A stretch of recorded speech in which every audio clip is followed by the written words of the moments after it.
અમદાવાદના સૌથી વ્યસ્ત સુભાષ બ્રિજને અંતે તોડી પડાશે। શહેરના પૂર્વ અને પશ્ચિમ ભાગને જોડતા સુભાષ બ્રિજનું અલગ અલગ નિષ્ણાંતો પાસેથી ટેસ્ટિંગ કરાવવામાં આવ્યું હતું, જેમાં એજન્સીઓએ બ્રિજને તોડી પાડવાની સલાહ આપી હોવાનું જાણવા મળ્યું છે।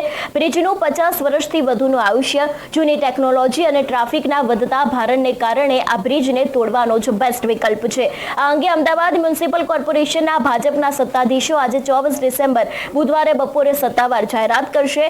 ગઈ 4 ડિસેમ્બરના રોજ અમદાવાદના સુભાષ બ્રિજમાં તિરાડ હોવાનો અને સ્પાનનો ભાગ બેસી જવાની ઘટના સામે આવી હતી। એ બાદ તંત્ર દ્વારા બ્રિજને તાત્કાલિક રીતે બંધ કરવાની અને ખાસ કરીને તપાસ કરવાની પણ શરૂઆત કરવામાં આવી હતી અને મ્યુનિસિપલ કોર્પોરેશને અમુક એન્જિનિયરિંગ જે એજન્સીઓ છે એ લોકોને બ્રિજની મજબૂતાઈ ચકાસવાનું તેમજ રિપેરિંગ માટેના રસ્તા સૂચવવાનું કામ છે તે સોંપ્યું હતું ને અંતે નિર્ણય કરવામાં આવ્યો છે કે હવે સુભાષ બ્રિજ છે તેને સંપૂર્ણપણે તોડી પાડવામાં આવશે ને એ બાદ નવો બ્રિજ બનાવવામાં આવશે।